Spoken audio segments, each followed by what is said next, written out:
Hi there, my name is Jerome, also known as No Hit Jerome. For the past 2 years, I've been a full-time streamer playing mainly Classic WoW, where I achieved rank 14. You can find me at twitter.com/nohitjerome as well as twitch.tv/nohitjerome.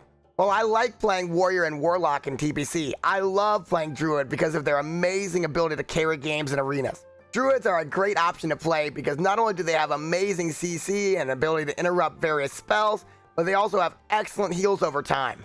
Druids are extremely high skill cap, your movement really matters, every GCD matters a lot. Being able to reset a fight, get off your CC chain, is something that a novice Druid might not be able to do, but a really good Druid can always seem to find a way to get away and reset a fight. There's also a tactical element to Druids, as they have stealth, which allows them to pick when and where they open. They have a lot of different options for openers. It's kind of like a chess match against the enemy Druids, the enemy Priests, the enemy Rogues. You can really set up a great opener and set your team up for a massive advantage at the start. If you have the right gear, Druids can be extremely tanky as well, mitigating 50 to 55% or more of physical damage. So Warriors and Rogues are not going to want to see you in the arenas if you're a good Druid. One of my favorite reasons to play Druid is that you can really make DPS classes shine. With great CC uses and interrupts, people will just melt in front of you, and your teammates will be really happy to be playing with you. However, everything can't be perfect. Druids do have a couple of downsides that make them not always the perfect choice for every team. They don't have any offensive purges, which is probably the biggest downside by far. That means if you're against a priest and you have a warrior as a partner, that warrior is going to be swinging for a long time in the shields and inner fire. You just don't have the ability to rip off things like innervate, though you do have a counter where you can cyclone during the innervate, which will stop the mana gain. Just in general, your lack of offensive purging means that things take longer to die and the average match will take a little bit longer. Druids are also very cooldown dependent, which leaves them vulnerable, especially in the earlier seasons. You only have nature swiftness once every 3 minutes, so when you're playing against a team like a mage rogue, double mage, mage warlock, warlock rogue, these teams are going to feast on you if your team isn't really tight and coordinated, because you only have the nature swiftness once every 3 minutes. Once you use it once, you're not going to be able to use it again. Like I said, you are vulnerable to silences as well. A clutch counter spell on you and you're in really big trouble. Silences are probably your biggest bane, as you can't shift out of them or get away from them. You just kind of have to make sure you have pre-hots up all the time and you're in really good position all the time, or you're going to die a lot to silences. Let's talk about Resto Druid talents in PvP in the Burning Crusade. Starting in the balance tree, I go with 5 points in Starlight Wrath, which reduces your cast time of Wrath and Starfire by 0.5 seconds. This is mainly used to get enough points to get to Insect Swarm. We also have Nature's Grasp, which anytime an enemy strikes the caster, they have a 35% chance to become afflicted with Entangling Roots. This is a really good talent, amazing against Warriors, amazing against Rogues. We also have Improved Nature's Grasp, which is going to increase the chances for an entangle by 15%. So we're going to have a total of 50% in Nature's Grasp, and so basically every other swing when Nature's Grasp is active, it's gonna pop. Control of Nature gives you a 100% chance to avoid interruption caused by damage while casting Entangling Roots in Cyclone, which is really big, especially when a warrior, for example, has used their pummel and they're just laying into you and you really need to get that Cyclone off or that root. We also have Insect Swarm. The enemy target is swarmed by insects, decreasing their chance to hit by 2%, causing 792 nature damage over 12 seconds. The important thing to note about this spell is that it has a 50 mana cost, which is absurd compared to pretty much any other spell in the game. It's the most efficient mana to spell damage ratio on a Druid by far. A really great spell to use. And Nature's Reach just increases the range of your balanced spells. And Fairy Fire by 20%, which is great, especially against Rogues, because ideally you want to get an opener from pretty far away on melee classes. Next up, we go to the Feral Tree. We're going to start with Feral Aggression. Increases the attack power reduction of your Demo Shout by 40%. And damage caused by Ferocious Bite by 15%. Think of this as just a free damage reduction. Doesn't really cost you much to do. You just shout and suddenly the melee on you don't do as much damage. Basically one of the best tools you have against double melee when they're opening on you. And then we have Brutal Impact. Increases the stun duration of your Bash and Pounce abilities by 1 second. Just a free additional stun duration, which is great. Thick Hide increases the armor contribution from items by 10%. More armor. You don't want to die when you get opened on by a rogue in like 5 seconds, so obviously you need a little more armor. But really the reason we're going down here is for feral charge, and we need 10 points to get to it. This is absolutely massive, and the whole reason we're in the feral tree in the first place, because you can charge an enemy, immobilizing and interrupting any spell being cast for 4 seconds. That's absolutely huge, and you're going to use this every single game against pretty much every caster that you fight. Next up, we have the Resto tree. We're going to start with Improved Mark of the Wild, increasing the effect of your Mark of the Wild and Gift of the Wild spells by 14%. Going to give you additional stats, and also gets us further down the tree, which is great. Viewer gives you a 100% chance to gain 10 rage when you shapeshift into bear and dire bear form, or 40 energy when you shapeshift into cat. Makes your forms that much more useful. Gives you a little clutch heal when you have your frenzied regeneration pop, when you're getting popped by a rogue. Just great for cat form as well. Next up, we have Subtlety. Reduces the threat generated by your spells by 20%, and reduces the chance your spells will be dispelled by 30%, which is really good, especially against priests, shamans, when they're going to be purging you up. Intensity allows 30% of your mana regeneration to continue while casting, and causes your enrage to generate 10 rage. Here's where it gets a little subjective. Some people will go for Omen of Clarity, which imbues the druid with natural energy. The TLDR of this is that you have a chance when you do a melee swing to get 100% off on your mana cost of your next spell, or the rage cost of your ability in a form. Some people like it, some people don't. I'm skipping it in this build. I don't think it's necessary. Next up, we have Improved Rejuvenation. Increases the effect of your rejuvenation spell by 15%. Just gives you additional healing. Moves us further down to Improved Regrowth, which increases the critical effect chance of your regrowth spell by 30%. Now, obviously, you're not going to be just spamming out regrowth in the middle of a PvP match, but when you do get a regrowth off, it does feel like a huge luxury. We have Gift of Nature. Increases the effect of all healing spells by 10%. We put 5 points in there to maximize that effect. Nature Swiftness. When activated, your next nature spell becomes an instant cast spell. Next up, we have Nature Swiftness, one of your most powerful abilities. This has so much potential. When activated, your next nature spell becomes an instant cast spell. So if you think about it, any nature spell could be instant cast. Most people will NS Healing Touch, which gives you a massive burst heal really fast. Alternatively, you can do it with CC as well. For example, you could NS Cyclone to get a clutch CC just to kill somebody. You could NS Hibernate for an even longer CC. There's a ton of different opportunities for Nature Swiftness, but it's pretty much a must-have. Next up, we have Living Spirit, increasing your total spirit by 5%. We're only going to put 1 point here. Some builds will put more. Next up, we have Swift Mending, which consumes a rejuvenation or regrowth effect on a friendly target to instantly heal them an amount equal to 12 seconds of rejuvenation or 18 seconds of regrowth. This is a great instant burst heal. Basically doubles up the effect of your rejuvenations and regrowth. You're going to want to use this a lot, especially against high damage teams, with mages, with rogues, with you can sort of nuke. Warriors are great as well. When the Mortal Strike falls off, boom, Swift Mending, now they're full health again. There's a lot of reasons to use Swift Mending. It's relatively mana efficient as well. And when you have hots and you can basically eat them off with Swift Mending, it's a must-have for healing in PvP as a druid. Great in raids as well. Next up, we have Natural Perfection. Your critical strike chance with all spells increased by 3%. And critical strikes against you give the Natural Perfection effect, reducing all damage by 4%, stacks up to 3 times. So you can have 12% damage reduction, more damage reduction, critical strike. It's pretty solid talent.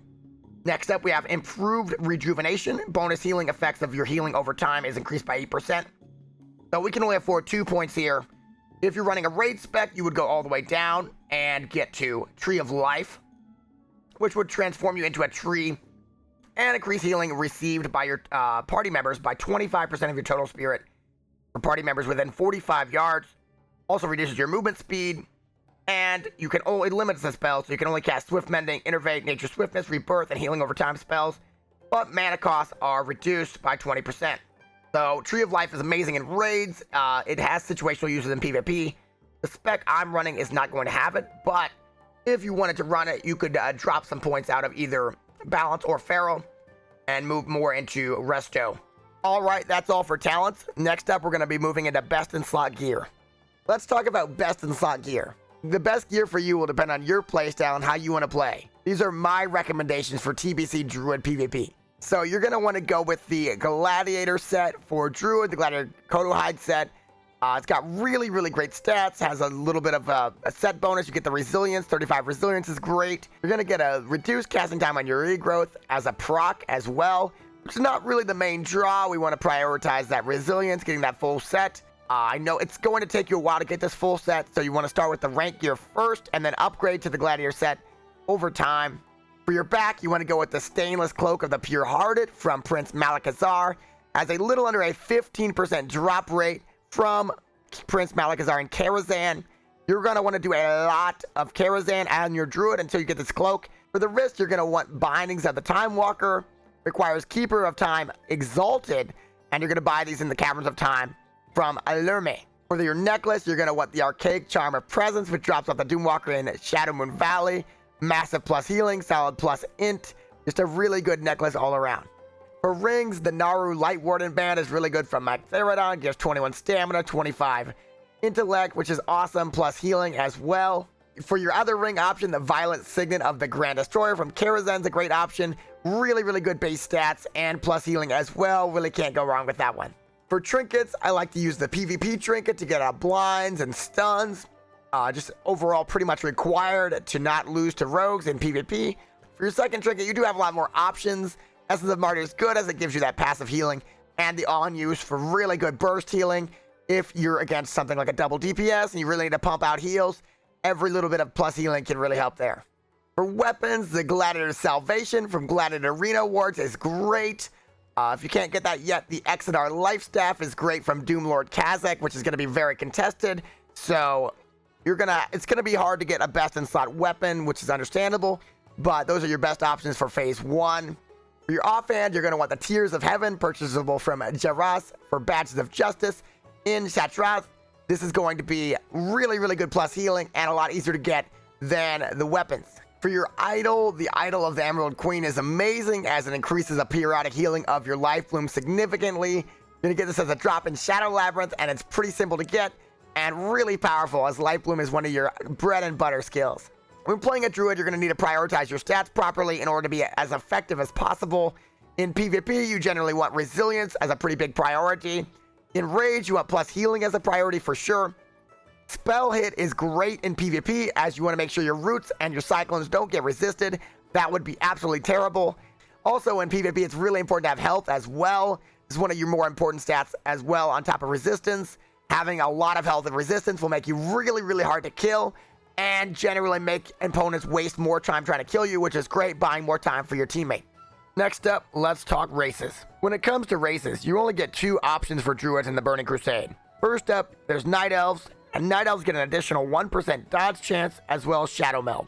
A very powerful ability that passively reduces the chance for enemies to detect you while prowling, as well as granting stealth upon activation. It's much easier for Night Elf druids to get off drinks as they can stealth while drinking. So if they can just get a few seconds of separation, they can get some free drinks off, and sometimes the enemy won't be able to find them. We also have Tauren. Tauren druids get an amazing stun ability called War Stop, which is an 8-yard, 2-second AoE stun that can easily chain into Cyclone or Roots. Taurens also naturally get 5% additional health. Next up, we have consumables. In arenas, keeping stocked up on water and bandages is key. Druids can reset more easily than other healing classes with their travel form, CCs, and stealth. Getting a clutch drink in a mirror match is usually enough to put your team over the top. For raiding, I like to use super mana pots, dark runes, as well as elixirs of healing power and elixir of Dranic wisdom. Golden fish sticks are also good for increasing healing and spirit for 30 minutes at a time, and superior mana oil is good for mana regen in raids and dungeons. What are the best professions for arenas, battlegrounds, and raids? Enchanting is a must-have for druids as you can get plus 20 healing on each of your rings, among other things. There's just a lot of reasons to have enchanting on a druid, pretty much a must-have for arenas and raids. Next up, we have jewel crafting, which can give you some minor stat upgrades. A lot of people will be picking jewel crafting as their second option, though it's not quite as fun as our next option, which is herbalism. Herbalism is amazing on druids, so much fun because you don't have to remount when you're picking herbs, so you can fly around picking herbs all day and night. Super, super fun activity, and druids do it better than anybody else, which is another one of the nice benefits for druids. Finally, we have engineering, which is an option, especially for leveling, as you can use sappers, grenades, etc. Good options for leveling. Increase your damage, speed up your dungeon clearing, get to 70 that much faster. Could be useful in raids as well, increasing damage, but most likely you're not going to be running engineering in arenas, so it's more of just a temporary thing, and then you switch later to either herbalism or maybe jewel crafting as well. Let's get into macros next. For druids in arena, the main priority is to have your CC available for easy use on your focus target. You also want to be able to combine nature swiftness with most of your different abilities, including healing touch for your big burst heal, as well as cyclone for instant CC during kill windows. Nature swiftness combined with hibernate is a massive crowd control as well, which can be used very situationally. These are some of the macros I like to use. First up, we have a feral charge macro. This is going to work on your focus target, so you need to set up your focus target, and if you press this button, it's going to swap to your focus target and feral charge them, which is great, especially when you're interrupting something like an evocade or a big regrowth or a greater heal. Next up, we have a bash macro. This is just going to cast bash with one button, good for interrupting spells as well. Next up, we have an entangling a root macro. This works on your focus target. So let's say you put your warrior on your focus target or a rogue. Now you can just press this button and root them the second you have an opportunity. Next up, we have a cyclone focus target macro. Just like the root macro, this one is going to cyclone your focus target. So if your big priority is, for example, you're in a druid warrior game and you just want to keep that warrior CC'd up, having a focus target macro can be really easy to make everything pretty mindless for you as you're healing. Next up, we have our nature swiftness macros. So I gave you a couple options here. You have nature swiftness combined with healing touch, nature swiftness combined with cyclone, and nature swiftness combined with hibernate. The main one you're going to be using is nature swiftness combined with healing touch, which gives you a massive instant burst heal. Let's get into some gameplay tips next. While everyone will play differently as druid, here are some of the best tips that I've gathered so far. Getting the opener right is extremely important for druids. For example, you can stealth, pounce into cyclone as a really solid opener against enemy druids. For example, if you did this on a priest, you would get AoE feared instantly and lose the game. So picking the right opener is very important. Stealth into nature swiftness and a hibernate is an option if there's an enemy druid just sitting in form. Against teams with superior stealth detection like human rogues, it can be viable to open in bear form using a defensive weapon set and pre-hots. There's really no limit to what you can do with openers. Generally, I've found the most success by staying stealth as long as I possibly can, coming out with immediate CC or hots on my partner, basically staying as far away from the enemies as possible, using a line of sight as much as you possibly can when you're starting, especially against teams with mages, with rogues. You don't want to be the one getting opened on by 2 enemies or more. Every arena match or raid will be different, therefore you must look at the big picture to really understand what your team needs. Here are some things I like to do to avoid getting lost in the heat of the moment. Generally, casting Life Bloom 3 times is the most efficient thing you can do.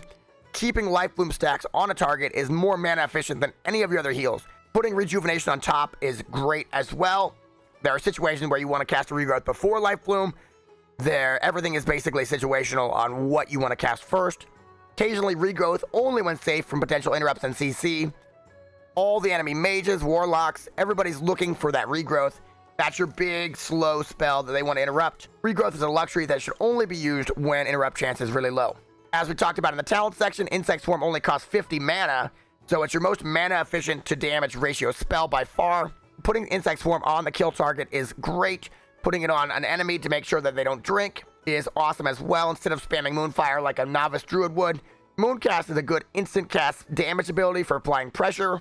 Keep in mind, it is significantly more costly than Insect Swarm. A lot of novice druids will spam Moonfire more and Insect Swarm less. Wrath is a solid low mana spell to add extra damage to kill opportunities. If you've ever watched a great druid, the second they have a window, they're going to be spamming Wrath on the kill target. Starfire can be used at the end of CC chains where there's a kill opportunity or to bait counterspell. You may have once or twice seen a druid do this where they cast Cyclone into a Starfire that's going to maybe bait out a trinket, might bait out some sort of counterspell. It's generally nice to have this in your bag of tricks. Don't forget the bear. One of the druid's most characteristic abilities is that this class can transform into a bear whenever you need it to. Don't take this ability for granted, as the bear form is extremely important for tanking melees like warriors and rogues. It also makes it impossible for you to get mana burned or drained. If that didn't get you on the bear team, consider that you can't be sapped in bear form, you also can't be polled, and you can interrupt spells in bear form with charge and bash. This is another trick that is extremely important. Shape-shifting will also remove movement and parrying effects. So if you're against a warrior and you get a little bit of distance on them, you can shapeshift and drop their hamstring, and now they're in big trouble.